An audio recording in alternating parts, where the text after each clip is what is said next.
So let's see what happens. All right. Let's start it, guys. So first things first.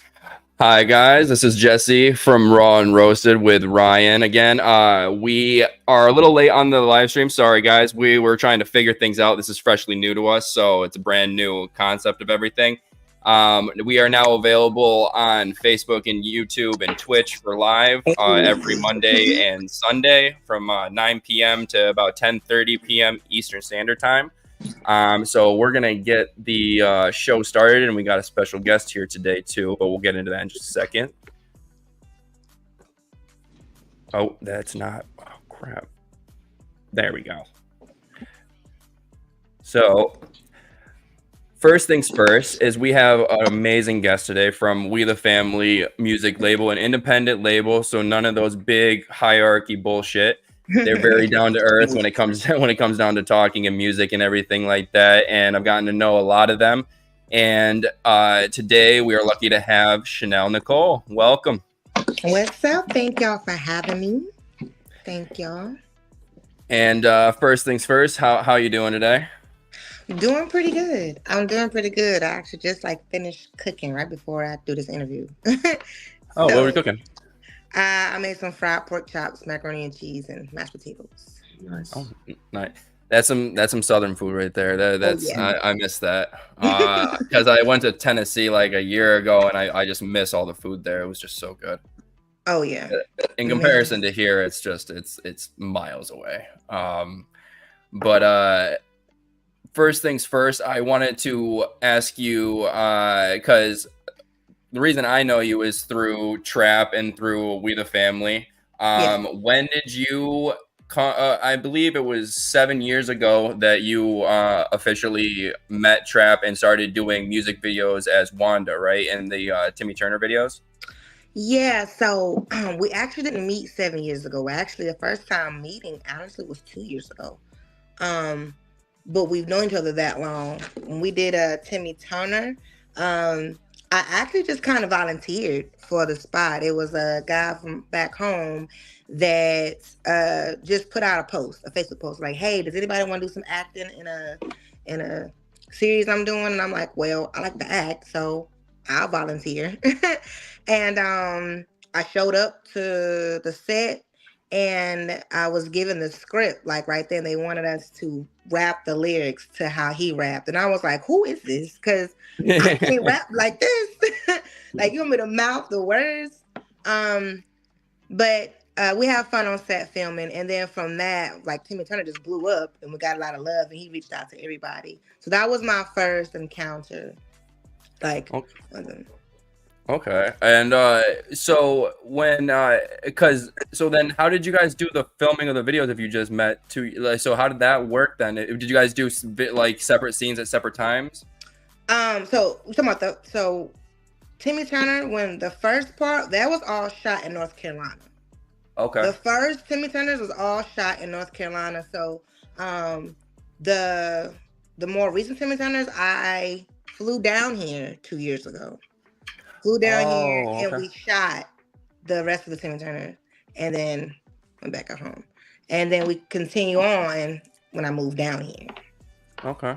Mm-hmm. And do you like it better than North Carolina, Mississippi? Do I like it better than North Carolina?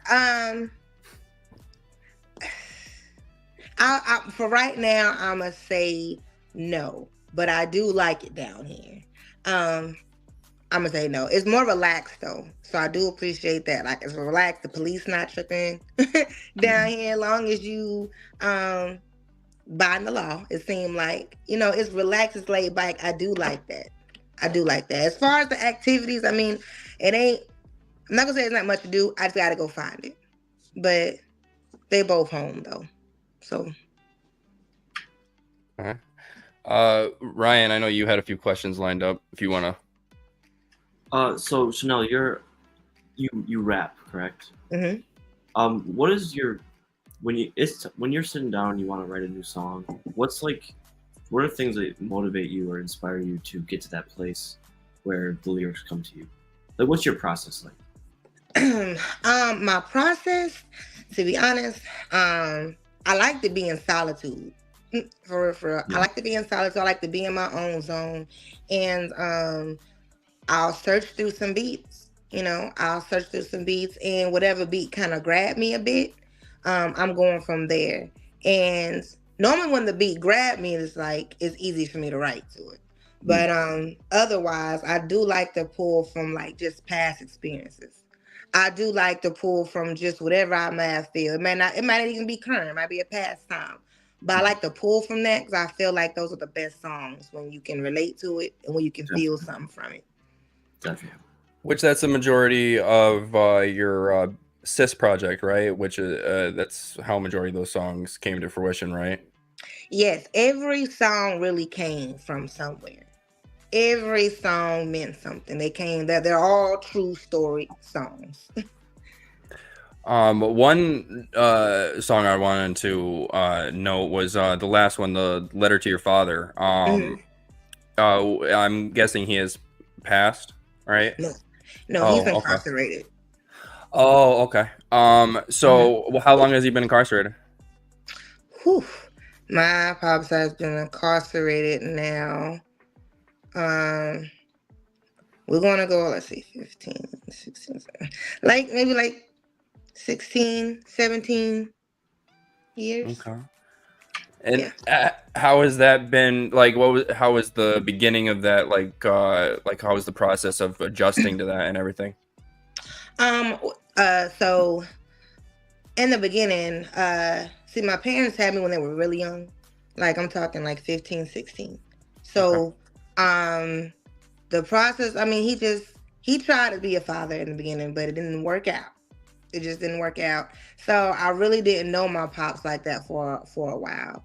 You're talking about getting to elementary, middle school. I didn't know him for a while, but I know I had this longing for him. I know how I felt not having a father and certain Right. things you grow up dealing with, going into being from a child to a young woman to an adult, certain things that impacts you by not having a father, you know. So I did, like, he did come back in my life when I was about like 12, 13. Then he got back locked up and everything like that. So I would say in my adult life though, we have got back in contact with each other, and it's been great. It's been great. That's It's good. been really good. We talk almost every day. And we have a real good bond with the kids, with Trap. So it's been really good. It's been really good. That's good. And is he in Mississippi or is he in a different No, state? he's back in North Carolina. North Carolina. Okay. Hmm. Well, because one reason I wanted to ask about that is because I my sisters kind of have the whole thing with like distant father and stuff like that. Because so my family is a little weird. I was I was the last one born like 12 years after all my other siblings were like conceived and stuff like that. So there Hmm. was a big jump in difference. But they were from a previous marriage of my mom's, and then I was from her new marriage and the one that she's still in currently. And Hmm. so their father was in the military and everything, and so they had to deal with him not being there at certain times and stuff like that when they were growing up and whatever. And so I've seen it how like sometimes it's affected them in certain ways. So I wanted to see from another person's perspective and stuff. Even though I know it's definitely not the same situation, but Yeah, definitely similar feelings in the heart. You know what I mean? But definitely. on top of that, your album Sis is really good. I listened to every song on the way home today, Okay. and I gotta say, by far, probably my top three is definitely one of them's the letter to your father. The other one is I thought you was my friends, and then the other one is uh, what don't pick up the phone, or I'm not gonna pick up Hmm. the phone. Yeah. Yeah, down picking up the Um, phone. yeah, those you went a little deeper in like your lyricism. I felt like in compared to like the first couple songs and stuff like that. So I got Yeah. to see like you more in a range, and I like that a lot. I hope to see a Okay. lot more of that stuff coming out. And I know people around definitely feel the same way too. I know I've been seeing you pumping out content like crazy for your freestyles and everything like Yeah. that. How long does it usually take you to do you? Because I know it's not off the dome. How long does it take you to usually jot down your freestyles? Oh man. So for real, it just depends on the freestyle. For real. Cause I don't wrote to freestyles like, man, I ain't a fan of this beat, but the song is popping, so I'm right to it, you know. But it just depends. In the beginning, it just took me a long time. I'm not even gonna hold you. So I would say it depends. I'm gonna give it a couple hours. I'm gonna give it a couple hours to a day. Only because for real, I do have this mode with I am very. I think I care about what I say. You know, in the music industry with women, I feel like we get critiqued a lot. I feel like we're under the microscope a lot. More stricter. We gotta look a certain way, behave a certain way, and we better learn how to rap. You better not just be saying no APC stuff on this record, you know. So I get caught up in that sometimes. Like, man, whatever I say, it's got to be fire. I can't come out here sounding crazy. So sometimes I might let that get the best of me a bit, but I would say like a day. A couple hours to a day. So I kind of just actually want to pivot because of what you just said about how like some like ridiculous lyrics that you hear people come out with and stuff like that for music and stuff. Have you guys, either of you, I mean, nobody pays attention to Drake Bell anymore, but do you guys remember Drake Bell from Drake and Josh, right? Yeah. Yep. Okay. Mm-hmm. You know how he still makes music, right? No. Oh, I didn't know. I didn't know what that I meant. just heard he got into some trouble. Okay, so I got a video for you fucking guys. Oh my god. I Okay. literally, I do not know. I showed this to my wife and I said, I don't know if this is a joke or not. Like, I really don't. It seems like something SNL would have came out with, like, as like one of like their fake advertisements or fake songs and stuff like that. Yeah. And you'll know what I mean when you see it. Hang on a second. Let me turn off the music real quick.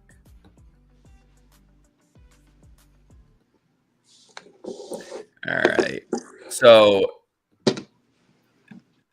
this song is called By the Ocean. Okay? Okay. Just put that into your head. Before I By play the it, just By the Ocean. Think what it's going to be about, okay?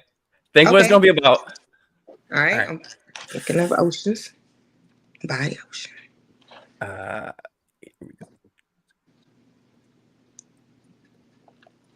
All right. So. Oh, this is cool. Oh, it is. I get to see it. Here we go, guys. This is By the Ocean by Drake Bell. 24 carats makes you my bunny. Heard you catch more bees with honey. Well, that's good cause I got no money. Like Philly, I'm always sunny. Spent my last dollar on this bus to the beach. Brought my hand sanitizer and a bottle of bleach. Suntan lotion. What? By the ocean. What? Torpedo slow motion. Then I stop. And the beat just goes, got sand on my toes and my Cheerios. I got popcorn, bubble gum, and a hit song on the radio. And I don't understand why the lifeguard's mad, he's furious. Why so serious? Spent my last dollar on this bus to the beach. Brought my hand sanitizer and a bottle of bleach. Suntan lotion by the ocean. Dancing in my Speedo slow motion. Then I stop. This is crazy. So random. Why a bottle of beer? It is. Everything is random. It's literally the most random piece of music I've ever seen someone come out with, where it's like there's no concept, there's no anything. It's just random words that rhyme. Yeah. I definitely got that vibe. Hammocks and margaritas, senoritas in Adidas. Banana hammocks and margaritas. Spent my last dollar on this bus to the beach. Brought my hand sanitizer and a bottle of bleach.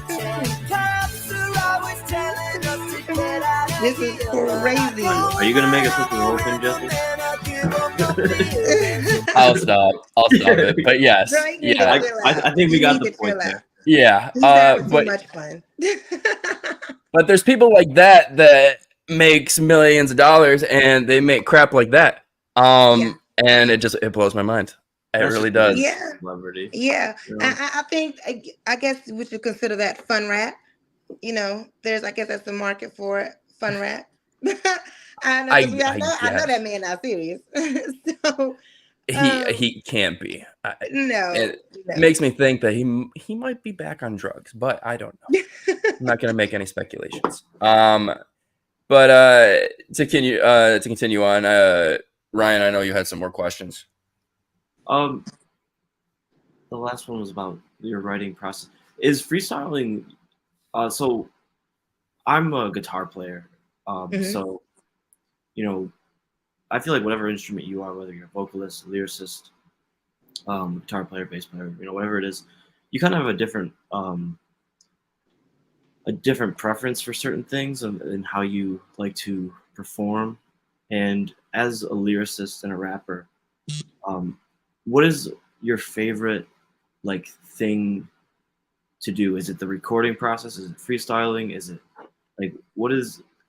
I guess my question is like as a rapper, like what's your favorite part about being a rapper? My favorite part about being a rapper is for real when that song is finished. So after When the that mixing and song is mastering process, finished and you get to hear what you put together. You Yeah. get to hear, okay, that, you know, because you get to hear those ad libs. You get to hear the bass drop. When you put that work all together, and I go to the car and I play it, like that's when I'm like, yeah, like I did that. Yeah. That's the part I'm waiting on. Like the writing process sometimes can be stressful, especially if I have like a writer's block or something, or it's taking a while for me to get to my bars. It can be stressful trying to figure it out. Like Trap, he does the engineering on my stuff, but I try to figure it out because I want to learn that part as well.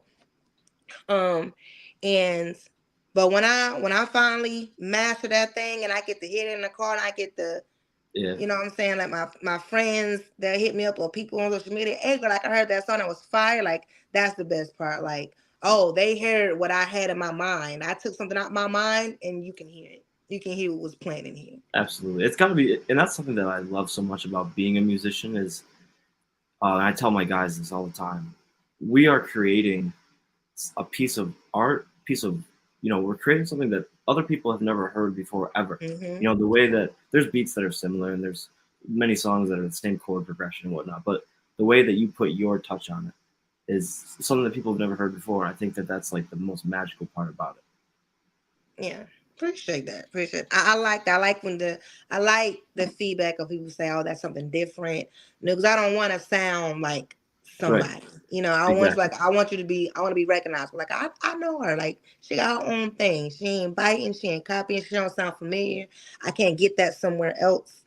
You know, that's a golden ticket for me. So let me ask you both then, with that,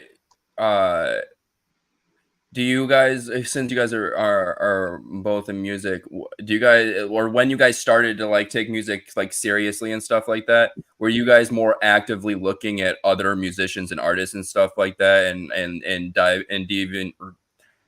diving deeper into like other artists that you hadn't thought about and stuff like that, to just like either get inspirations from different places or just to, like you said before, see if there's any reoccurring like ideas that you have already written down that you don't want to like, you know, repeat or go over, or you want something to sound different compared to how someone else perceived something or said something? Is that something that you guys went through?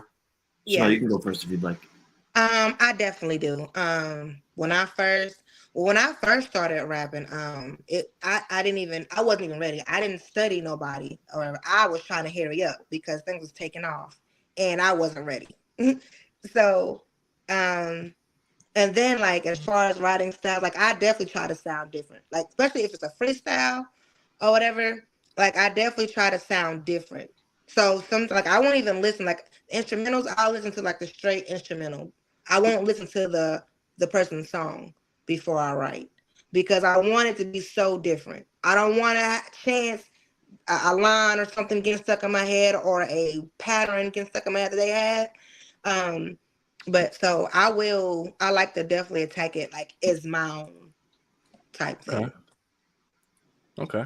I feel similar. For me, the way that when I came up playing guitar and learning guitar, I felt like I had definitely role models and influences of styles that I gravitated more towards. Like I feel like if I were to say like what my background of guitar is, it would be like the blues and like blues rock. And then throughout playing and learning more on guitar, what I found was the more that I learned, like the more songs that I learned from different artists, you learn different techniques and different styles that you can pull out of that, and then you can put it in your pocket. And I think what, like for me, the way that I try and get a different sound is I can take bits and pieces of different styles that I've learned from studying, so many different great artists, and then my interpretation of it, my mix of it is like my sound. Does that make sense? Yeah, that makes sense. And with music for both of you, do you think it's also like a form of therapy for you guys as well, especially when it comes to writing and stuff? 100,000%. For sure. Yeah. For sure. There's times where you might can express words in a conversation you can express in a song. A song can make you feel things that just sometimes a conversation or words can't. It's just so definitely therapeutic. Definitely. And for everyone, what's your favorite, or what, not favorite, but what's the song that you can you think of in your head when it comes to like something that pushed your emotions to the brink where like you didn't think a song could do that before? Like another person's song? Yeah, like the first it can be one that you heard when you were a child or something like that. Like the first thing that made you That's a hard question. It is a hard question. There's so many. I can go first. So like for instance, for me, one of the this is such a silly thing, but Ain't No Mountain High Enough. I used to listen to that on repeat as a kid and stuff like that. My mom was big into oldies and just listening to that type of stuff. She's also a huge Jimmy Buffett fan, so I also listened to that a lot growing up. And so one thing I'm glad I didn't get my dad's musical interest, because he's just only country and he doesn't like anything else. My mom is more all around, so I've gotten more of my taste from her and her music and stuff. But I'd have to say Ain't No Mountain High Enough was one of those ones that I can definitely look back to and be like, that I listen to music a lot more because that song made me dance and move around and stuff like that with my mom as a kid and stuff, where other songs might not get you to dance and stuff, or especially when you're a kid and you're a nervous and anxious little boy like I was. It can be a little nerve-wracking and stuff like that when it comes to that. But what about you guys? If I had an all-time song, it's going to have to be Human Nature by Michael Jackson. Great song. That is a great song. I love that song. Yeah, my grandpa was a DJ, so as a young kid, I was in the clubs with him, and the oldies they play, of course, Michael Jackson. But it's something about Human Nature. It's something about Human Nature. It just do something for me. It's a real it's like a real feel good song. It's a real feel good song. Well, yeah, I mean, I was talking to now it's probably 8 episodes ago, but I was talking with another artist just about Michael Jackson in general, and that nobody can touch him as a stage presence when it comes to. Oh, did we lose her? We have lost our guest. Hang on a second. I was just looking through my playlist because I don't know a song, man. It's hard for me to put one. It's hard because about what I mean, one thing. I think I already know the song for you, because it was one that we watched repeatedly, him do it. It's one of Vaughn's. Stevie Ray. Yeah, it's one of his songs. I forgot what one it was, but it was one that we kept watching him do over and over again. Probably, yeah, maybe Voodoo Child, but that wasn't like that's just because it's kick ass. Oh yeah. You know, like it touched me What, in a way like that hyped me up, like that was awesome. what about the Red Hot Chili Peppers? They're my favorite band of all time for sure, but I'm overthinking this for sure. Like I don't know, With Arms Wide Open by Creed is like. Well, yeah, I I forgot. You went to a just Creed concert on Friday. That was awesome. we got her back. Okay. Hey, I don't welcome know what back. happened. It's okay. We were just talking a little about his song. So yeah, you went to Creed last night, didn't you? Friday night, Or Creed Friday and night? Three Doors Down opened up for him, and I had really low expectations because, like, I don't know, I've been to a couple rock concerts and they're not. Sometimes they're kind of not. It definitely depends on the band. Yeah. But this, like, so I went in with low expectations. I was like, I hope they play a couple songs that I know, and it was a 10 out of 10 concert. It was awesome. I really couldn't have been happy. That was at the amphitheater, right? Darien Lake. Oh, Darien Lake. Okay. Yeah, so we drove 2 hours up, 2 hours back. Oh, It you was guys awesome. didn't. It was worth it. No, You we guys didn't didn't stay the night. Oh, cool. Nah. Yeah, I mean it's expensive as shit now. Especially like the camp, even the campgrounds and stuff. But crap, I forgot what I was gonna say next. I have another question for Shanelle. Go ahead. Can you hear me okay, Shanelle? Yeah, I can hear you. Okay. What is the music scene like in the city that you're in? Are there a lot of places that you can like perform your music out, or like what's the scene like there? To be honest, the places we can perform. I mean, I do see people throwing showcases around, not necessarily in Biloxi, but like the next city over, which is not too far, like Moss Point. But I do see showcases. I do see that. I don't see much of the music scene like that. I don't know. I think her connection might be bad because she's kind of lagging. Let me change something. Maybe if I change. I can't. Man. Technical difficulties will happen on your first live stream. Yes, it's just the way it goes. It is. Well, you want to know what? It's my fucking fault. I shouldn't have done. I don't think 1080p. But you and I's connection's fine, and we're not in the same place. Yeah, but we're also we're in the same state. Yeah. I don't know how that works. It also depends. I don't know how far away she is from her router too. I mean, my router is right there. It might be her connection, but oh, that's what I was gonna say. I remembered it. So my open mic ended up being last night. How did it go? It did not go well. Did you bomb? Did you burn in flames? It did not go well. Yeah, I did. It's not supposed to. I did very, very well. So this is what happened. Well, there's a couple of different reasons why it didn't go well. One, I smoked right before going on stage. Ooh, 2, they had me go early and not at my time. 3, they had the lights the way the lights were inside the lounge or dispensary. The lights were so they have like not normal lights. They have like these spotlight things that are like over the couches. So instead of the spotlight being on you, the spotlight is on every single person's face, so you can just see them directly in the eyes. And you know, for a comedy show, that's not how it fucking works. Everything's dark except for you, so you don't have to see people in the fucking face because it's awkward.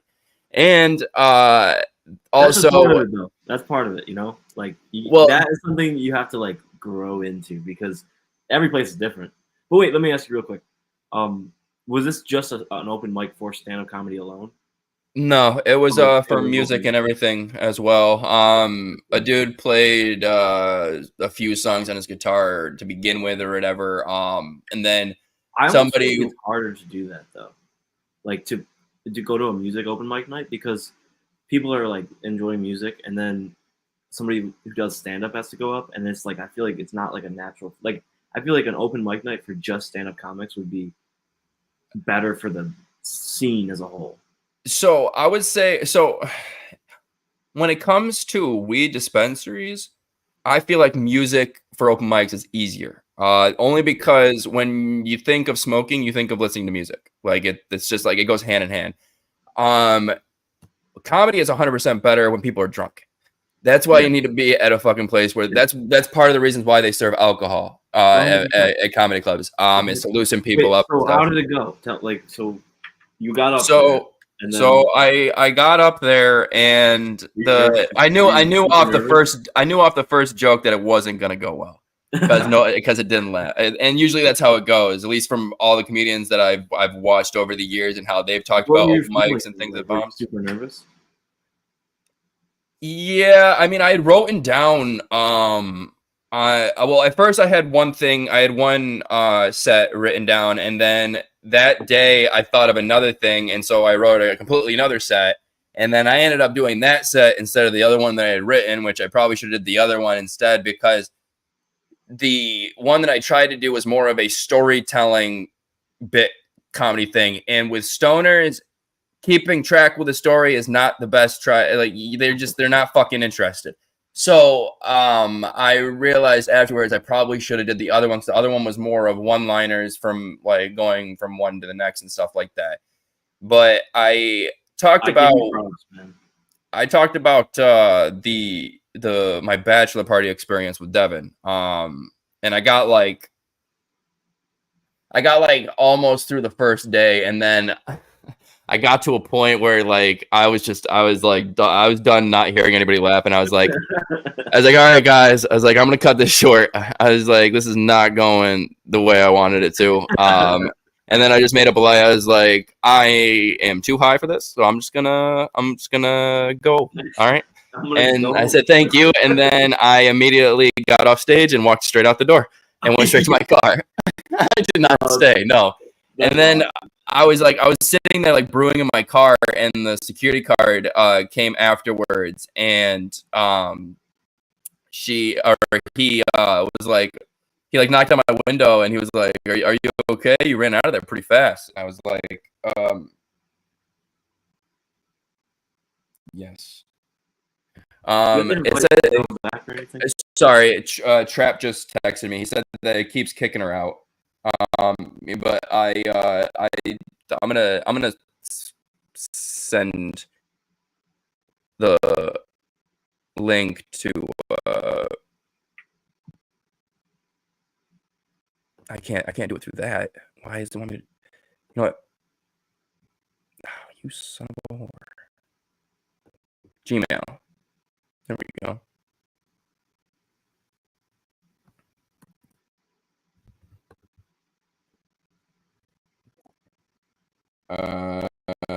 Okay. Sorry, guys. I'm just trying to get this back on track.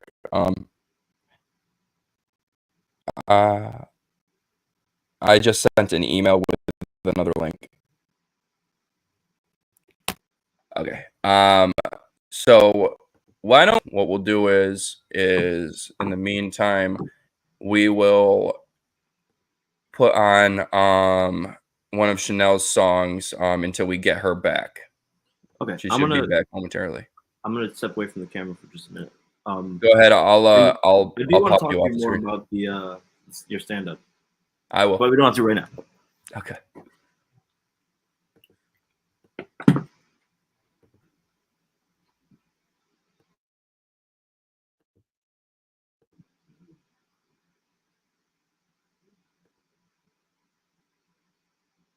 Okay, let's get this going. Sorry, people.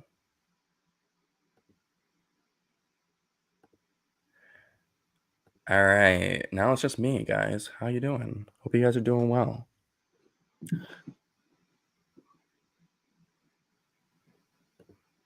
Here we go. Let's do...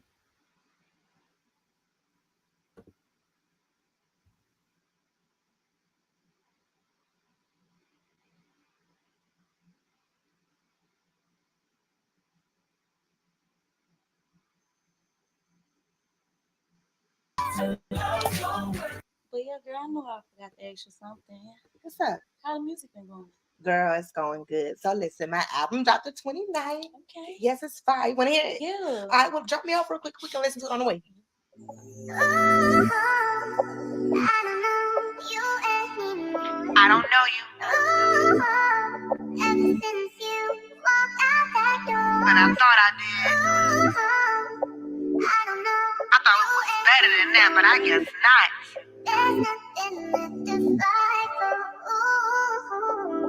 You was my ride or die chick, we used to pop shit. Us against the world, bossing like we owned it. We was joined at the hip, we was zoned in. If you was stepping, I was stepping toes all 10. Now we ain't friends, now it's fuck you, bitch. And fuck whoever these new bitches that you rolling with. Can't even look me in my eyes cause you counterfeit. We ain't gotta speak at all cause I'm done with it. Girl, guess what?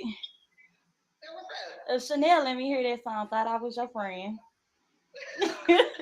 And bitch, she thought that I was her friend because I act like I liked it. I bet it was trash. You so dumb. Thought you was my friend. Won't happen again. I thought we would win. But I guess it's the end. I can't see you, I wouldn't wanna be you. Thought you was solid, lately you been looking see-through. Came from the same side, people was my people. How you turn into a snake and cross who really rockin' with you? Bitch, what happened to you? How the fuck you turn fraud? How you turn into a bitch? I have to check and pull your car. You told a friend who told a friend who told a friend who told me. Why you didn't come to me? Your ass ran to the streets and that was beef. I can't fucking believe it. Supposed to have each other's back, you stabbing mine in secret. It's not even the fact that you've been battling your demons. You let them come between us and I may never get a reason. And I don't really need it. Just tell me how you thinking. What led you to the deep end? It's crazy how you mad about a nigga we ain't freaking. It's weird that you tripping, that genetics make me different. That you committing treason against me, bitch, you tweaking. Thought you was my friend. Won't happen again. I thought we would win. That's why I called Grove again. So what's about you calling my music trash? You didn't say that? No, Alright, so this ain't you talking shit? Yeah. Yeah, that's you. If you feeling insecure, you could have said it. Help you battle jealousy, we could have dead it. Envy tried to come between us and you let it. You teaming up with hoes we never would have friended. I don't get it. What made you lead a team? What happened to us blowing up together, running things? You never had to question. Consider you a blessing. I'd rather be my own friend than hang around with peasants. So get your feet to stepping, and you ain't gotta look this way. You can't even be a woman that admit it was fake. The way you talk your shit and then smile in my face. What you mad for? You the one that made this mistake, and ain't no fixing that. Trust we had, you can't get it back. Lucky I'm not an all black like I'm Mary Mac. Thought I had a friend, bitch, you ain't half of that. You gon' miss me, I was real, and that's a fucking fact. Thought you was my friend. Won't happen again. I thought we would win. But I guess it's the end. Thought you was my friend. What happened again? I thought we would win. I thought we were friends.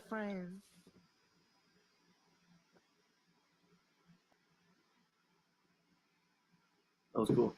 I like that. Yeah, and she is still, I think, working on getting back here. So Is I it guess a I'll just. connection thing? No, it said it kept kicking her. Like it didn't say because of connection. So I sent him a different link. Ooh. Okay. Shit.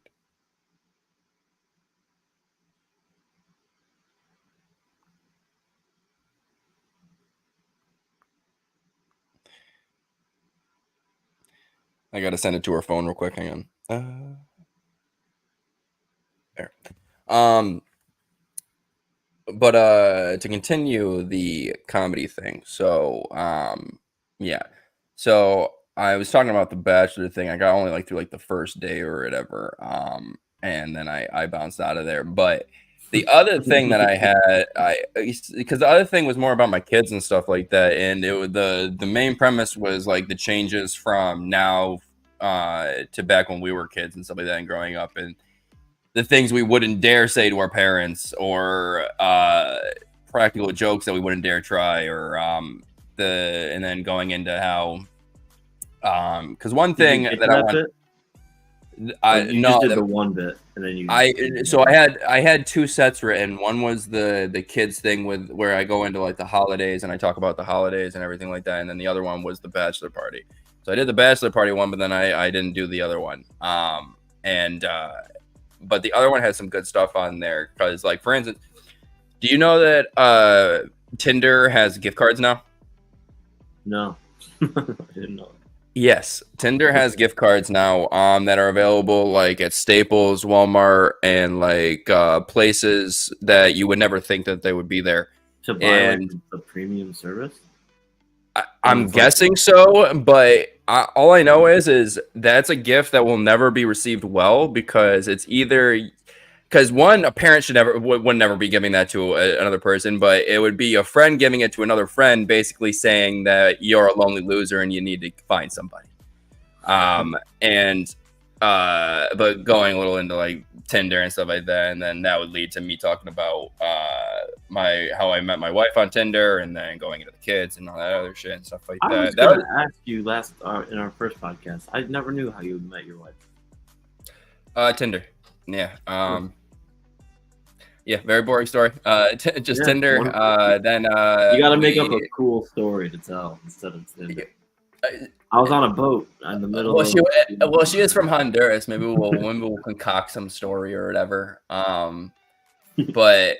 But yeah, I met her through Tinder, and then we had a date. Went to Skinny Atlas for the day or whatever, and then here we are. God, what? 5 years later now? You knew right away? Time. Yeah. Well, because the main thing that I saw the difference was things that like I never experienced in other relationships. Like, for instance, like the other person like actually like taking the time to see you when you want to see them and stuff like that, and other things. Like, I felt like growing up, a lot of women that I dated and stuff like that, like eventually like started dissing themselves, or like not dissing themselves, but just not like, I don't know, just being weird and stuff. And then the relationship I had right before her was just fucking terrible. So it really showed, like, after that relationship, I was like, I'm not gonna date somebody unless like it's somebody that I can see that already is like, what do you call it? Mature? Sophisticated. Yeah, mature. Like, because that one of the reasons I fell in love with her was because she had kids and that she was taking care of them, and then like it was just her, and she was doing everything she can. Plus her, I mean, my kids obviously now, but they grew on me instantly. Like, I've had plenty of jobs where I've been with kids and stuff like that for counseling. Oh, she is back. Hey. Hey, Shanelle. Way back. All right. Sorry about the connection issue. I'm guessing it's the connection and stuff like that with it. So I'm sorry about that. Good. But we were just talking a little bit about, because at first we were talking about, I just recently did my first open mic for comedy, because I do stand-up comedy, or at least I'm starting to. You shouldn't give up. Keep doing it. Oh no, I'm not gonna give up. No, I trust me. I had a slight thought about it last night when I was in my car sulking after the open mic, but I realized I was like, no comedian that I cherish and like love to this day say that their first open mic went well. So like that's why I'm like, oh, it's okay. Even known comedians still bomb today. For real. Like, And that's the thing too. it's part of it. It's part of it. You know, it really depends on the crowd of people. They have to be in the same vibe that you are, and the people last night were just and the not. toughest part I feel like is you have to try new jokes, and you don't know the only way to try them is to do them in front of Just people. do them. Yeah. And that's the only way. So naturally, just to figure out what's good and what's not good, you have to go up there and either you eat shit or you do kind of good, you know? Let me ask you this: when did you do your first open mic for Did you do it? Yeah, did you do it solo or did you do the first one was a band? I did my first one with Matt, the bass player, and it was at a little local bar. At the time, it was when I was living in the village of Camillus. And TK Tavern? No, the Green Gate. Oh, okay. Yeah. Okay. And I remember it was I think 6 years ago probably now, and I remember being so nervous. It was like the most nerve-wracking thing ever to get up in front of people and play guitar. But Yeah. it gets easier every time, and I feel like now it's like I do open mic nights around Syracuse and everything, and I don't really get that nervous anymore. It's like I'm just kind of like it's just. I was gonna say one thing. One thing that was a big thing last night was my hands were shaking. What for a guitarist? How did you deal with that for your first open mic and the shakes and stuff like? Because there's no dealing with it. You know, like for me, it was like, okay, I played, I think my first time, probably 3 songs tops. And by the 3rd song, I feel like you're like, all right, like I'm kind of settled into this. But the first 2, your anxiety's going, your adrenaline's kicked in, like you're heightened, you know? So there's no way to deal with it. Agreed. Like, again, like I used to be an amateur kickboxer. So it's like doing that too. It's like you're nervous. Right. You can't settle.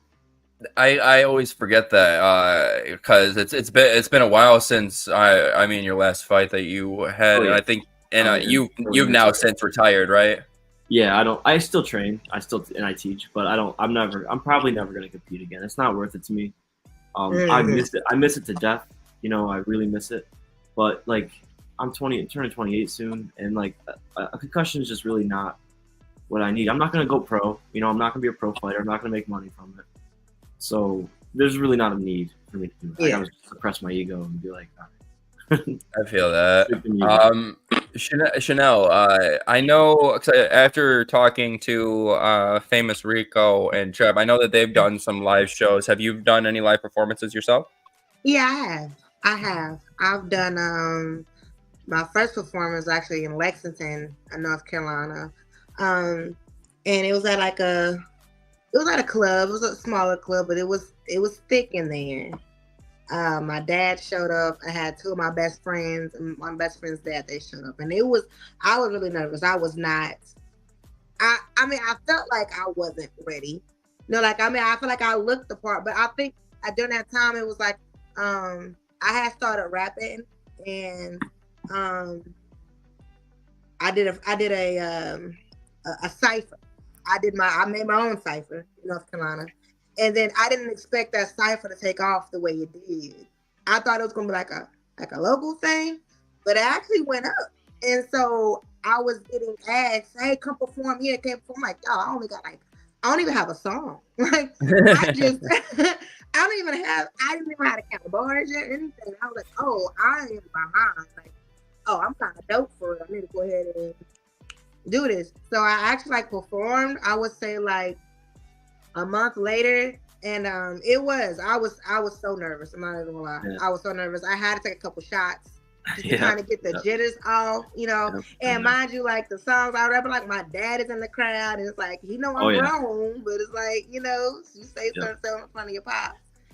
But it turned out so good, for real. I'm not even gonna lie. Like it turned no one didn't even tell me how to perform. I didn't even know how to perform. I didn't know you're not supposed to say every word of the freaking song to control your breath. I didn't know So you want to know what? I'll condone you for doing that, because one thing that pisses me off is when rappers do live performances and then they say like one every 50 words, and it's like them just walking around the stage. Like like, and I hate these rappers, but Lil Pump and G-Eazy and all these other people, they do all the same shit and stuff like that. Like that's Mhm. why. Ryan, did you go to Lil Wayne when he performed at OTC? I did. That was a terrible concert, and I Oh, love man. Lil Wayne. I wanted to like it so much. Okay. Mhm. Why did you think it was it terrible because he was late and then he only did like okay. No, it's like, and I guess Lil Wayne is. I heard this just the other day that Lil Wayne is known for that. Like he posted a video because he was really upset that he didn't get picked for the Super Bowl this year. He's in New Orleans, his hometown, and I guess it's because of his like live. He doesn't do well live. He doesn't do good live performances. I think it has something to do with like his energy or like. I feel like he gets like a majority of his mojo when he's just in the booth itself, not when he's on stage. He's one of the greatest of all time. Like no doubt about it. It was really awesome to see him live. Like that alone was like I definitely don't regret going. I just wish like he was more lit up there. Yeah, I agree with that. But he's also at a community college in the middle of nowhere, so I get it. Yeah, and I that's why I didn't knock him for being late. I was like, I mean, you're coming through Syracuse, our roads are so fucking shitty. I imagine it took you an extra fucking, hour and a half to get here. But one thing I couldn't believe was how short he was actually. Like I was almost as tall as him and I wasn't on the stage, and that was weird. You're probably taller than Lil Wayne. Oh, way taller. He is so. I actually couldn't believe how short he was. He's borderline. Well, okay, yeah, I get that. Like he might. We look eye to eye at each other. But yeah, Lil Wayne, that performance wasn't the greatest. But yeah, there's just some rappers that are not. Don't perform well and stuff like that. And you were even saying with Creed, you weren't expecting. Is a little on the louder side. Maybe it's because of how close you have it. I was just playing. Yeah, that's better.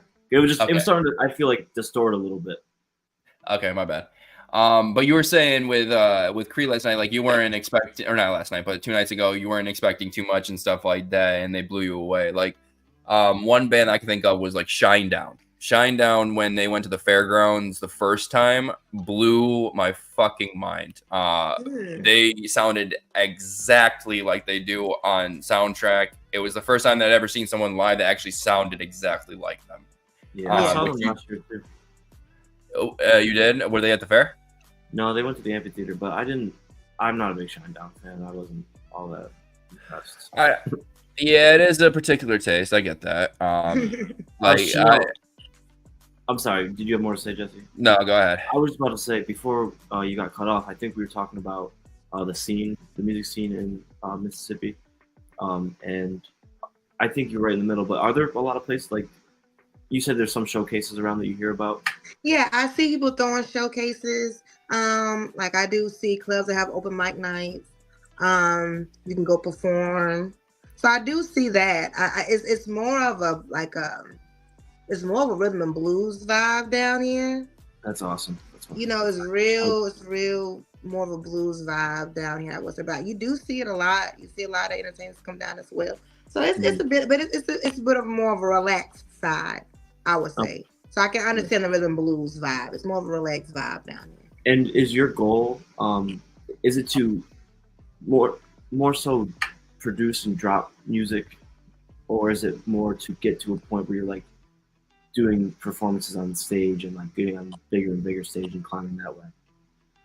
I mean, they kind of go hand in hand, honestly. But yeah, they do. Honestly, how I feel about my music, I enjoy making it. Yeah, I really enjoy making it. And so my goal is to really just get it out there and receive whatever comes back for me.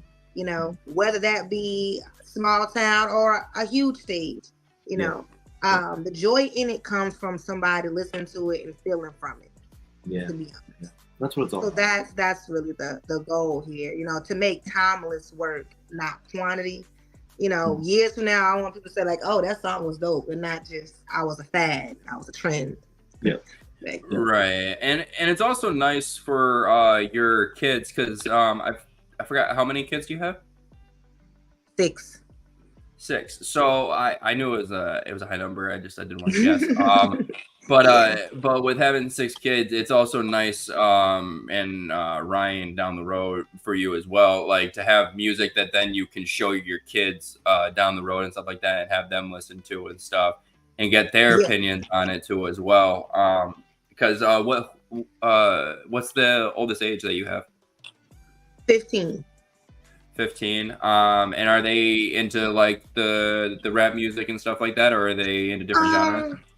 So she listens to it a little bit. She's more, I feel like, more on the pop and more of the pop and the. Not Taylor Swift, I hope. Yeah, I wouldn't say Taylor Swift, but she might throw some Taylor Swift in there. Like, Okay. yeah. So she's not really a rapper, hip hop like that. The boys more so. I give it to the boys. The girls not so much. More of R&B and a pop type of vibe for them. But they do listen to me. They will, like, I let them hear some of the music. They'll like, that's not it. They're honest with me. Yeah. Like, they'll like, I like that part and I like that part. I'm like, all right, like, okay. But they're my biggest supporters though. So I do love when they listen to my music. I'm guessing there's a few songs that you keep out of ways from them, like for instance the one with you and Trap. Yeah, we keep it out the way. Yeah, I was gonna say yeah. We keep those out the way. It's so funny to hear that because my pops heard it one time. Like, he listened to my album, he was like, "That I heard it one time. I don't ever want to hear that song again." But great job, you I guys. couldn't Like, imagine my parents hearing that about. Oh my god. Yeah. I mean, at least he didn't say it was a terrible song, right? Yeah, he said, "I love the song. It's just who's saying it. It's just who's saying the words." So I'm like, I get it. It's funny. But I love that my family, they are supportive no matter of the song. Like they get it. You know, it's a song. So it's more funny for us. And with your album, Sis, because I listened to the intro, so I get a little bit of like what you're trying to conceptualize across the album. But if you can go like a little bit into depth about Sis and what it stands for and everything like that for everyone. Okay, so Sis stands for She Is Shanelle. But and also I had a thing like She Is, and the S stood for the first letter would be S, so it'd be like She Is Sensual, She Is Seductive, or whatever the case may be. But for Sis, the whole project for real is about bringing back unity to sisterhood. I do feel like womanhood and sisterhood, we've came a bit far from it as women. You know, it's a lot of cattiness. It's a lot of bullying. I feel like it's a lot of selfishness. There's not a lot of consideration amongst women. And so, Sis, like I wanted to bring forward like I'm your sis. Like, girl, we don't gotta do none of that. Like, well, let's bring back womanhood and empower each other again. You know what I'm saying? So that's what Sis is all about. It's about women coming together, feeling empowered, like bringing back that sisterly love again and getting out of this cattiness and this brattiness that I feel like has came across women.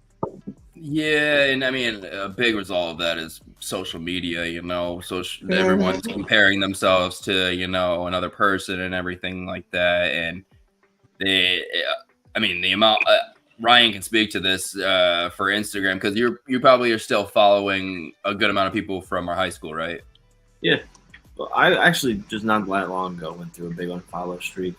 If I hadn't talked to somebody in like a couple of years, I'm like, I don't know why we even follow each other.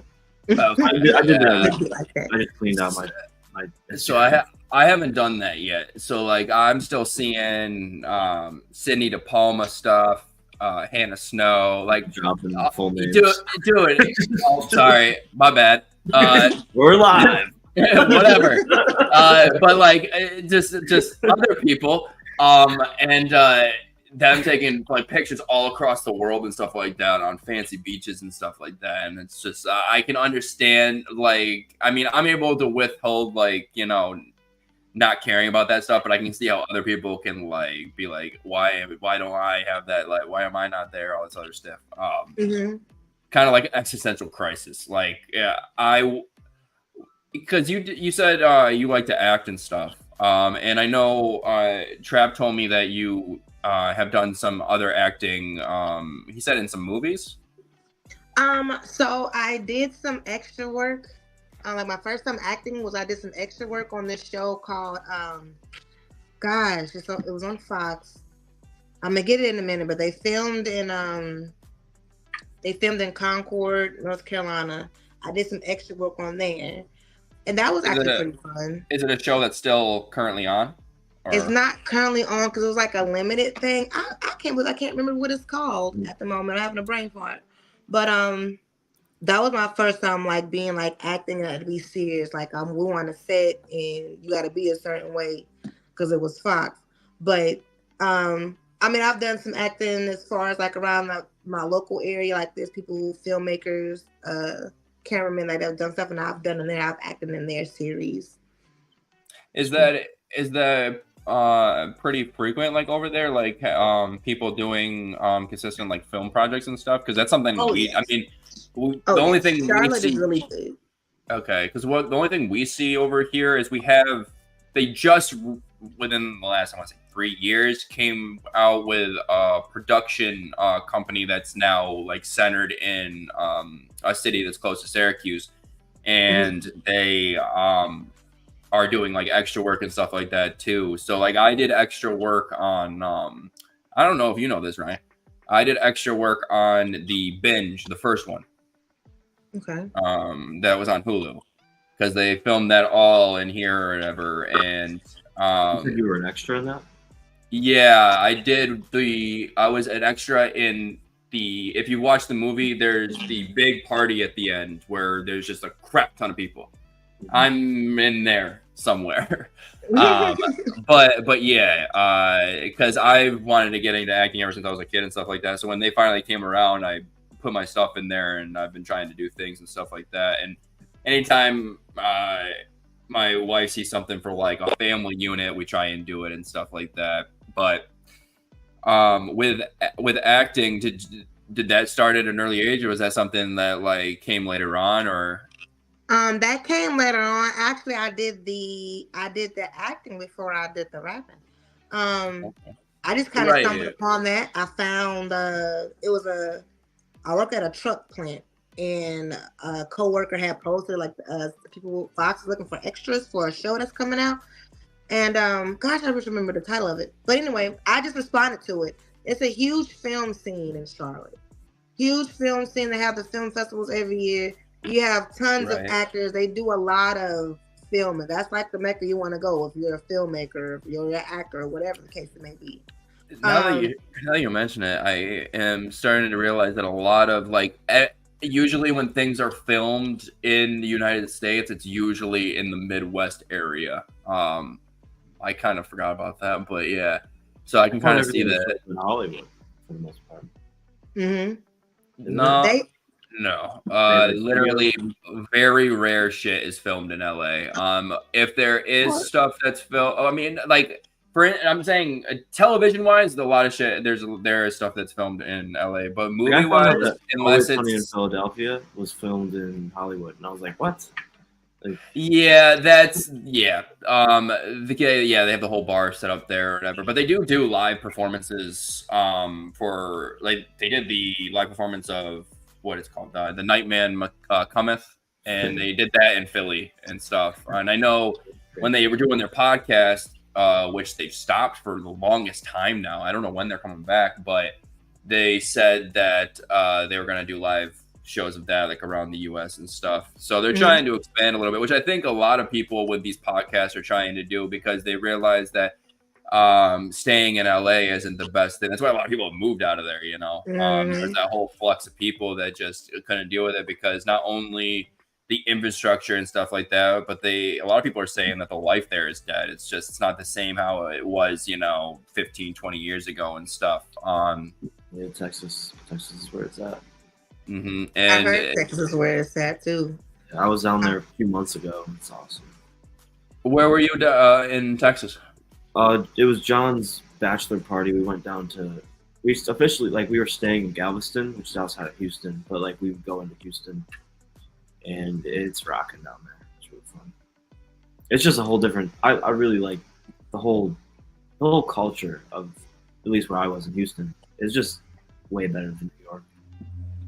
I feel like I have the same feeling anytime I leave anywhere and go anywhere but here, just because it's like, especially like Boston, because that's somewhere I went recently. I've been there twice now, and I love it there. The food's great. The drivers not the greatest. The Uber drivers there literally have a death wish. They do not care, which is crazy. And funny story. So I went to a bachelor party in Boston recently, and for a co-friend of ours, Devin, and I won't give a last name. I'll stop doing that. But he has a thing, and Ryan knows this, where he likes to talk to strangers. He'll just open a conversation and open dialogue. And Uber drivers are one of those people where they don't want to talk to you. And Devin, every time we got it, and we went into Ubers a lot, every time we got into an Uber, he would try and talk to the driver. And I do that too, honestly. Well, it gets to a point where like some of them it's almost less awkward. I don't know. You're just sitting there, just not talking. It's more awkward when the person straight up ignores you. Yeah, that's multiple times. And then it gets awkward when the conversation that Devin starts goes in a completely direction that he was not expecting and gets real weird with the driver, because there was one conversation where he said that he wasn't allowed to go to strip clubs. His fiance forbid it or whatever, and he was like, "It's like, do you go to strip clubs?" And then from there, it went into him talking about, "No, I don't get the reason why you do that. Like, if I want a lady, I'll go get a lady or something." And then he got like deep into like sexual stuff, which I can't remember what the hell it was because it was late at night, but it was very weird and inappropriate. But off that tangent, Boston, yeah, I love the infrastructure there, and also the dispensaries. There's a lot more options in comparison to here, and also the prices are better there. Not only, well, I wouldn't say food indirectly, but it is a little cheaper down there. Tennessee is where Mississippi, Tennessee, and all that area, that's where a majority of food is like the cheapest. I can't even fathom how cheap some of your guys' food is down there. It's insane in comparison to like McDonald's prices there in comparison to here. It's like double. Yeah, it's crazy. I'm sure everything is probably high up there. Yeah, I got brisket in Texas, and the brisket in Texas was it was like not even a real thing. Like brisket in New York is like New York brisket, and it's drier. Oh man, it doesn't cut like butter. You know, some restaurants they get close, but I was in Texas and it was like a regular order. This plate was a double serving. Yeah, huge for like, $12, $15. Mm-hmm. And you know what you guys have down there that I still dream of since I left is you guys make like this like corn, a side of corn. Mm-hmm. And it's like, I know what you're talking about. You're talking about Mexican corn, I'm guessing. But it's like Mexican corn, but I don't remember what it's called. Maybe does it have like white shit on it along with some red shit and then some powder shit on it? Yeah, it's definitely it's spiced up and everything. Yeah, probably Mexican corn. I think that because my wife makes that a lot for her and the kids. I don't like it, but she I am not like it. I'm a very picky person when it comes to food, and that has become a curse for my son now, because now he is just like me when I was a kid. Where I only changes every 7 years. What? Your palate changes every 7 years. See, they say that, but my palate hasn't changed every 7 years. It's been the goddamn same. Well, actually, for liquids, it's changed. For liquids, it's changed. But for regular food, it's pretty much stayed the same. Like just, burgers, chicken, meat, just that normal stuff. But my son only eats dinosaur chicken nuggets. That's like universally like the only thing he likes. That and fries. And then he likes like mac and cheese and like, some of the simpler kid stuff, but he'll get with it. Hopefully. I mean, my daughter, she'll try anything. Like she'll see something and be like, "Oh, can I try it?" Him on the other hand, not the same. But she's a lot older and way more mature than him, even though they're only like a year and a half apart. But to go back onto your music and everything. So Are you working on currently a new album or project? I am. I'm working on a new album. So I haven't even named it or anything yet. I've been looking. I started writing some songs. I do feel like a elevation with this project versus the first one. The first one, I really love that project because it's raw. I feel like it's raw. It's the beginning, and it's like, so this one is like, I felt elevated. I've been more strategic on my bars and beat making because I still want to show that range. I've actually experimented with singing as well on there. That's one thing I was gonna ask because I know you like, I mean, not like full singing, but you had some singing, like some somewhat like non-rapping, parts and Mhm. verses in some of your songs. But with the new project, are you planning to well, one thing I wanted to ask are you having any features from any of the other people from We the Fam on the new album? Or are you planning on doing that? I probably will. I probably will. The first one I tried to make it have no features on it so you can just have me, you know who I am. But the second one, I'm diving way more into my creativity. Like I'm experimenting with different kind of beats, not just I love like Detroit beats. Like those are like beats I just gravitate to for whatever reason. But I'm experimenting with more like different genres of music. Like I said, singing. And so I want to dive into that creative bag and see what I can pull out. So yeah, I probably am going to see like more features. I actually got like 2 songs that I want Rico and Pace on. I think they would sound really good. So I plan on it. This project will be more creative. See what I can pull out. Okay. And with your first album, who were you the one who made the beats? No, I did not. Those was either Lil C or Heartless beats that I Okay. used. Because one thing I want to say is the beats on your first album were killer. I loved every single one of the beats. That was one. So one thing that like I've realized from like the people that I've listened to and stuff like that is if the beat is done well enough, the lyrics come easier and stuff, and it makes it sound a lot better. Yeah. I mean, not necessarily for all artists. I mean, there's plenty of artists where they have killer beats, but their lyrics are trash. Right. Like Lil Pump, Yeah. those type of people. But with your with the way that so with your next project, are you going to be still outsourcing, or because I know you said you were experimenting with beat making yourself, so are you going to be doing like purely produced solo songs where it's just going to be your beat, your voice and everything like that, or are you still going to outsource that?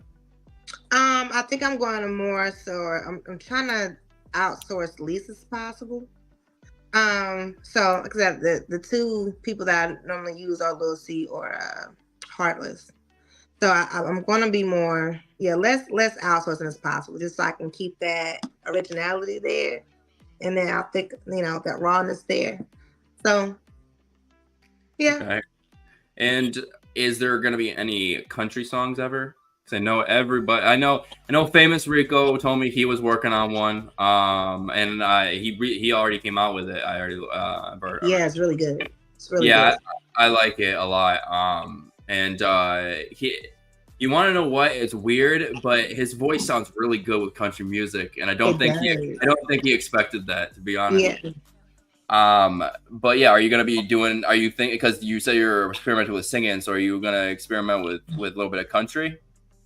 That I don't know. I do want to, because I do listen to all different kind of genres of music. I do want to. And I said I think I'm gonna start with like this freestyle just to kind of dibble into it. The freestyles, I put my effort into it. I don't put my all in it as an original song. Original song, I'm gonna go smash. I'm gonna make sure those bars straight. My freestyle, like they still gonna be hitting. But I said, I can't remember his name, but it's called Last Night. The song is called Last Night. I think his name's like Morgan or something like that, something with an M. But I'm gonna try to do a freestyle of that to see how I feel about it. So I'm not against it. But the singing that I do want to dabble into is more of a like a R&B and like a neo soul, trap soul type of vibe. Okay. So we're gonna see. I've got a couple of songs down there that I've already started working on. I've just been tweaking. Um, I'm trying to get more knowledgeable as far as like engineering my own voice as well, like trying to tweak it. So I haven't quite got there yet. I'm on YouTube University right now, just trying to figure it out. And You and me with both. trap. You and me both. There's a great I don't know who you watch on YouTube, but there's a great channel on there. It's called The Band Guide. And Okay. he teaches a course on how to mix and master and stuff. And I was going to ask you, when you have a song that you have written and you are going through that process of the mixing and mastering process, are you outsourcing it to, like, are you paying somebody to do that? Are you mixing and mastering? Nope, trap does it all. Oh wow, very impressive. He does it all. We'll go in the studio. Like I'll go in the studio and if he's not there, I'll just go in and say the words just so I can get the words off. Simple as I can go back. Because sometimes you write a song and you're like, oh my God, how did this part go? How did I flow? Yeah. So I'm just getting the words off. And then later on, me and him will go live or whatever. We'll go in the studio and then I'm rapping and he's mixing. I was gonna say because he just he recently did one with Trey, and then he also did one with Famous Rico doing the live and like creating the beats live and showing people like the process and stuff like that. Is he planning to do more of those type things? Because I know Famous Rico and Peso are moving toward, and I'm guessing you same as well, is moving towards for TikTok to do live performances eventually once you guys hit that number. By the way, what's is your TikTok just Shanelle Nicole? It's she.Shanelle. It's Okay. she.Shanelle across everywhere except for YouTube. Shanelle Nicole on YouTube for my music. But everywhere else is she.Shanelle. And I want to make sure I'm not spelling your name wrong. It's SHANELLE, correct? No E at the end. Okay. So just like this? Boom. Yep. Okay. Just like that. So that's her TikTok, people. Definitely follow her and then check out, because I mean she's all the time pumping out content. I see everybody posting every day, so which is what I love to see that, because it shows everybody, you know, working their hardest to, you know, doing something that they love and stuff like that as well. Which I mean, technology has done a lot of bad things for us, but I think it's also helped us achieve better outcomes when it comes to hobbies and interests of ours, like outside and stuff. For sure. I mean, not only music, but, you know, with these streamers and you know, the gamers and stuff like that, and how esports is now a curriculum in school and stuff like that. It's just the whole. Yeah, West Genesee has it now, which is insane.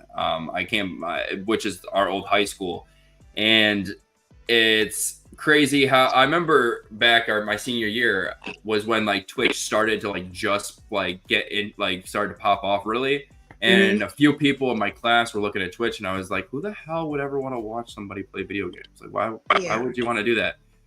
Shoot, 4 years later. I tried being a streamer because I was like, all right, everyone's popping off when I try. And then I remember. and then it just I realized that it takes a lot of work and stuff like that when it comes to streaming, and even these podcasts and stuff like that just take a lot of work with editing and stuff like that. It is almost like a second job, even though it's doing something you like and something that you know you don't mind doing. It does take time, and I know, like especially for you guys, the learning process has probably been super extensive and and long, and I know you guys probably aren't as satisfied with where you guys are right now, but you guys are both. I've seen plenty of your performances on Facebook and stuff like that, Ryan, and you're doing great and stuff like that. You've really come a long way since since the first time I heard you play the guitar back, like when you were living at John's and stuff, you know, it's just, it's changed a long way. Yeah, for sure. And Shanelle, I mean, cause I went and did a deep dive into your music, and I've seen how you progress and stuff like that. So, you know, it just shows that, you know, practice does make perfect when it comes to this stuff. not everybody is given, you know, the golden goose when it comes to music or skill and stuff like that. Sometimes you got to work at it. Yeah. No doubt. But so we're down to the last 10 minutes now. One thing I wanted to do towards the end was do a question for everybody. So the first question I have, which I'm putting it up on the banner here, is Have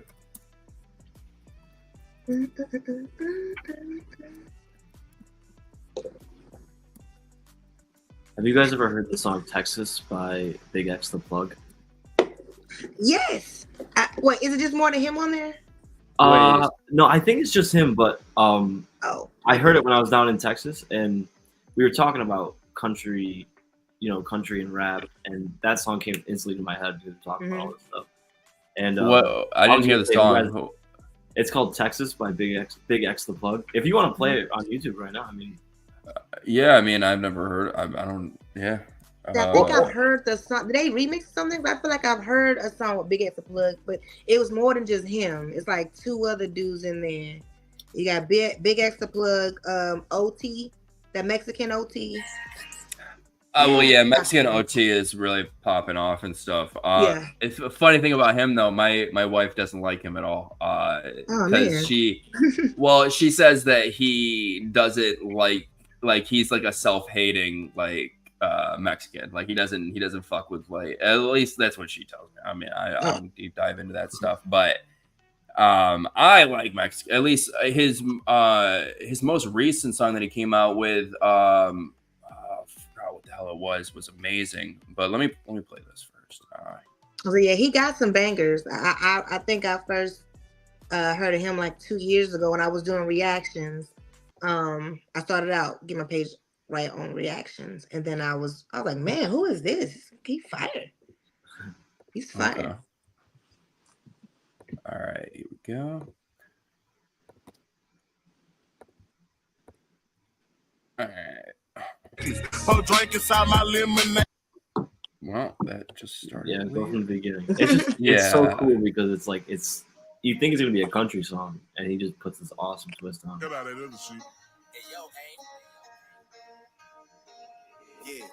Yeah. Run it up, Blondo. That's awesome.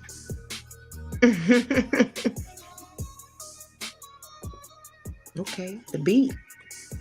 Hey, bitch, I'm from Texas, where we should ride swangers and put diamonds in our niggas. Drink inside my lemonade. I have heard this before now. See, I come from the D where we got checks and we be flexing. If you ain't from my state, then you should know don't fuck with Texas. Hey, we always strap, we keep our weapons. My mama from the 8, she slowed it down for me at 7. Used to think Pepsi was the guy before he went to heaven. I knew what pushing P was before Gunna even said it. Hey, she zero taught me. Damn, 47 million views. Oh, I can't believe I haven't seen this. Yeah, I haven't seen either, but I definitely heard the song on the radio. Yeah, this is the most Texas song ever. It's awesome. Wow. I'll have to actually look more into him. But Yeah, he's first, pretty dope too. Yeah, he's good.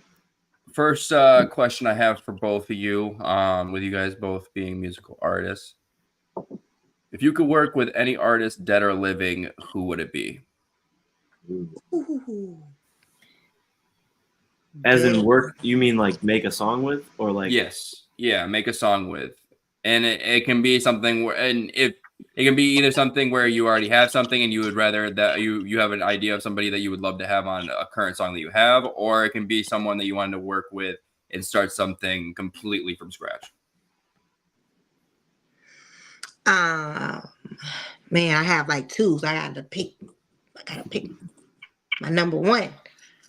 Well, this person is still living. So to be honest, I would say I would like to do a record with Lil' Kim. And it's because, I mean, for one, I got for the longest, I look like the older version of Lil' Kim. But for two, like Lil' Kim is a staple for women in hip hop as far as rapping. You know, she came out fire. She came out unapologetic.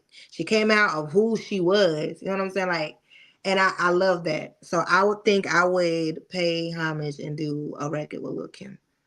Well, Lil Kim is, I mean, I wouldn't even say just for women, but in hip hop in general, she's definitely an icon in general. I mean, you can ask any rapper in the game and they'll give praise to Lil Kim. But what about you, Ryan? I gotta go with Jimi Hendrix, man. Ooh, that's a good one. It would blow. It could be a bad song, and it would be the biggest song ever because he's been dead for so long. Well, that and also, I remember hearing somebody say that when I think it was either Eddie Van Halen or somebody else, when they first saw Jimi Hendrix play, they like thought to themselves, like, what am I doing? Like, what have I been doing? I think that was Eric Clapton. Yeah, dude. And the fact that like somebody could just blow you away and be like, I didn't think an instrument could do this before. Because his style and stuff like that was just, it was psychedelic. It was psychedelic and it was beyond its time. Like people just never heard a sound like that. And when, you know, you're getting the same, you know, because back in that time, there was a lot of groups, you know, a lot of not boy bands, but you know, what would you call that? Like barbershop kind of quartet type deals, you know what I mean? And I don't think there was a lot of barbershop quartets back then. You know, like not that's not what I mean, but like, you know, like where it's like all people in unison, you know, like I can't think. There were a lot of bands off the top of my head. Is that what you mean? There was a lot of different bands? What I meant is that there was a lot of different, like around there, like there was just a lot of the same music that was going on and stuff. Yeah. And so like when his music came along, it was beyond its time. Yeah. Which is what I was trying to get across. Yeah, you know, you had Pink Floyd, Led Zeppelin, which, you know, there's a bunch of them in that time period. I mean, Rolling Stones, Eric Clapton, the Beatles. Which I can't believe the Rolling Stones are still touring. No. I love that for them. I love that. What? Oh no, I said I know. No, I know. I said I know. I know. I thought said you know. I said I don't. I'm like, wait, no. Mick Jagger. I do love that for them though. I love that for any artist who are up in their age and still able to tour and still able to, you know, I love that. Imagine being able to do something like that for the rest of your life and people still fooling with you. I just saw James Taylor this past summer. James Taylor's like he does like folk. James Taylor is, I think he's 78, but he still has a voice of like an angel. It's awesome. Oh man. Big respect to anybody that's still doing that. It's a dream. That's like Seal. I saw Carlos Santana. He's up there. Carlos Santana is like just plays magic on his guitar. It's amazing. Santana is some good late night drinking music. Yeah. But for if I was an artist, person I would choose would be, have to say, no, it wouldn't be a rapper. Bob Marley. Why not? You're gonna do a reggae song? Yeah, I wouldn't, because I've been getting into reggae. There's one specific, his biggest song was One Day. I can't think of his name off the top of my head. It's a long name.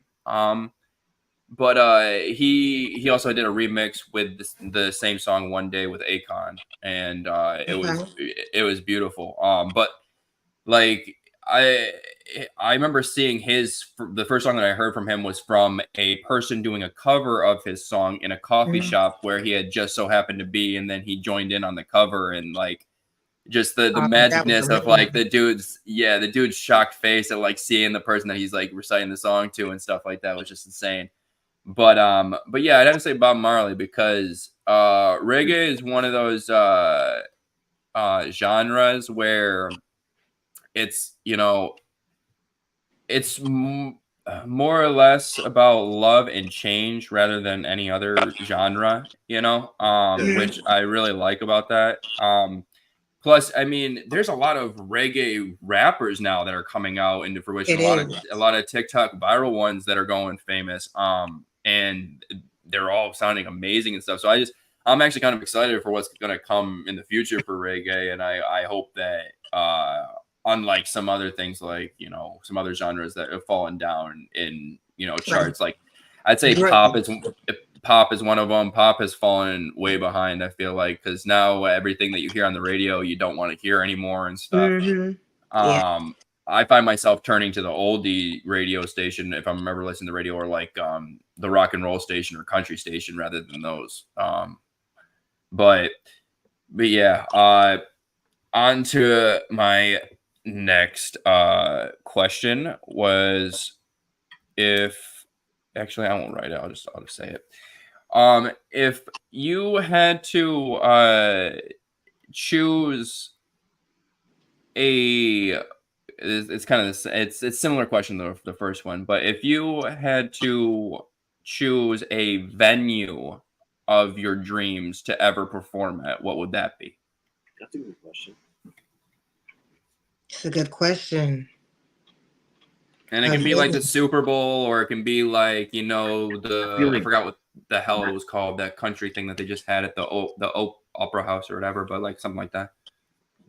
I'm tied between Madison Square Garden and that's a good one, or like a big festival like Bonnaroo or something. That'd be cool. So it's like cool. like if I was like, I guess it would depend, because if I was like big time, like selling on Madison Square Garden would be like, but if it was like I was kind of more on the up and coming and like I landed a big gig, like a festival like what are the other big festivals, like not Bonnaroo, but what's that other, like Rolling Loud or something like that? Like Rolling Loud's another one. But what's like that? The one. There's the iHeart Festival. There's the one that comes to Darien Lake that I can't remember. With the punk bands, I forgot the hell it's called.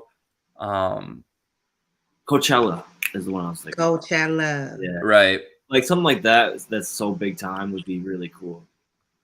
Well, plus you'd be in front of multiple different audiences throughout the day too. Oh, yeah. So that'd be really cool. Yeah, it'd be cool. So what about you, Shanelle?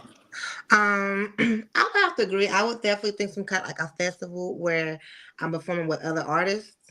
If I was big time, I don't know what it's called yet, but it's this thing they built in Vegas. I believe it's in Vegas. Oh, the Sphere. Yep. The Sphere. I would love to perform there. I think that is dope. Like, that would be insane. Yeah. Yeah. Well, especially if you could match whatever performance you were doing with the cinema, like the visual graphics and everything like that, and that's one thing I know that they're trying to eventually get more into, is do it, because I mean they did the one with Dead and Company, NSYNC. Well, that too. Yeah. But they did NSYNC too. So they're starting to do more of that. And I know they're planning to do a UFC fight there. It already happened. What? Oh, it already happened? They did. They sure did. We watched that. That was Sean O'Malley. Oh, okay. It was like last weekend or the weekend before. It was cool. Then there's my bad. There's another thing Dana was talking about. So they're going to be coming out with like a 4-part movie or something like that about the UFC and like the history of the UFC or something like that. It's going to be built around the Sphere, like specifically. And he said that that's like amazing and he can't wait for that to be shown and stuff like that. But yeah, everyone's seen the Sphere on social media. I mean, they people showing it from their windows and stuff like that for people that live in Vegas or staying in Vegas and stuff. That stupid smiley face, I see it like every day. Yeah, that's a great answer though. The Sphere. I would love to do that, especially like you said, if I'm able to control what's on the screen, if I can create my own ambiance in there while you're with me, that would be fire. Yeah. All right. Well, so we are running a little short on time, so we're gonna have to cut off the questions there, Shanelle. Okay. I did want to put up. So for Instagram, what's your handle as well? She.Shanelle. So it's She.Shanelle for everything? Mm-hmm. Okay. She.Shanelle for everything. Like I said, for YouTube, it's Shanelle Nicole. Okay. So on YouTube, it's Shanelle Nicole. So hang on, let me edit this part too, because I put the E at the end by accident. Okay. So Shanelle Nicole on YouTube. So make sure to check her out. Again, she comes out with content pretty much daily. So definitely check her out. And she's coming up with a new project that she was just telling us about. So I'm excited to hear more about it, especially since she said that she feels like it's an elevation in her skill and project. And for her other socials, such as TikTok, Instagram, and others, it's going to be she.Shanelle. So definitely follow her, like her page, do everything you can to support her because she's a shining star amongst the many stars that are out here trying to make it, and she definitely needs your support. And we all support her here at Raw and Roasted. Also, make sure to check out Ryan's page as well for his band, Sketched in Stone.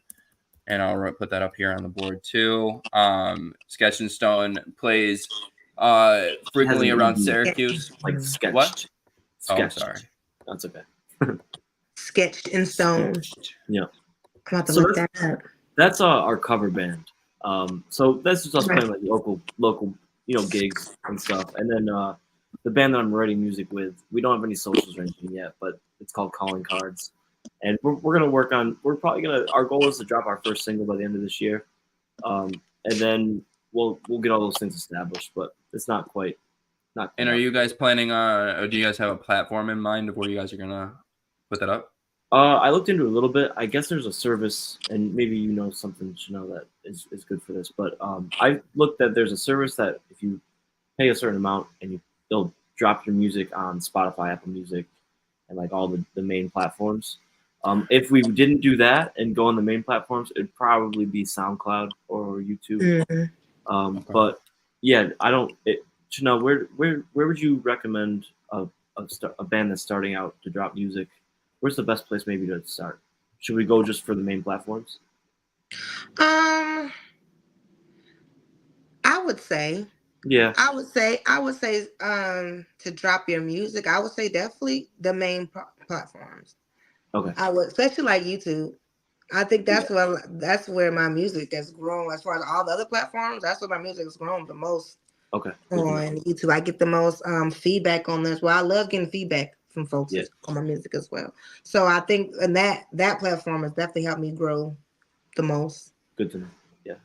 And I was gonna mention probably TikTok as well, because I mean, the shorts are a big thing, especially with if there's a certain verse that you like the best in the entire song, like putting that out there and stuff like that, or even doing like the making of the song and stuff like that, and doing like the process. Sure. A lot of people like that. It's kind of like ASMR for people too. Yeah, even I watch it. Definitely do people are loving the process, like watching the process. They're gonna ask you, hey, where's the finished product at? Matter of fact, we're watching this, we want to see what it looked like, what you finished with. So I definitely agree with them on that. The TikTok shorts, the YouTube, like where people can see you. We need to just see you, like see the bands. So definitely, for sure, those two. Good to know. And also make sure to check out We the Family independent label, all of their artists there, because they're all amazing. You got Peso 3X, Famous Rico, Shanelle Nicole, Lil Boy Trey, and you got Trap Terrell. And I know he is also looking at expanding and stuff. So if you are an artist, you like his music, reach out to him as well. He's a very friendly guy. They all are. We are at the end of our show, guys. So let's give another, thanks and claps for Shanelle. Sorry, it's been a long day. So yeah, and thank you again for taking the time. And I know the technical difficulties and stuff like that. I really do appreciate it, and your insights and everything like that were awesome. Thank you. Great. And we would love to have you on eventually down the road again, maybe when your project finally releases or is about to release, as kind of, if you want to do some publicity and stuff like that, we'll have you on again. Yeah, we definitely got to come on back. Yeah, and I'm also let me know y'all feedback too. When the next album drop, y'all got to let me know, like, absolutely. And I'm also thinking about eventually doing a whole panel live where I have everybody from We the Family all on at once to kind of do like a whole conversation, so then I can get a little more. People can see the more of the behind the scenes relationships between you guys and stuff like that. So it'll be interesting. But again, guys, have a good rest of your night, and we will see you next time. I will be on again tomorrow night by myself with another guest. He is from New Zealand. He is a up-and-coming artist from there.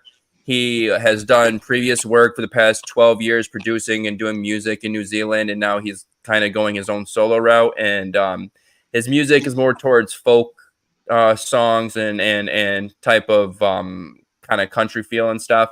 But he has a man that sings and a girl that sings in the band and stuff. But it's really good stuff. We'll have him on tomorrow, talk a little more about his music and his most recent album that he just released.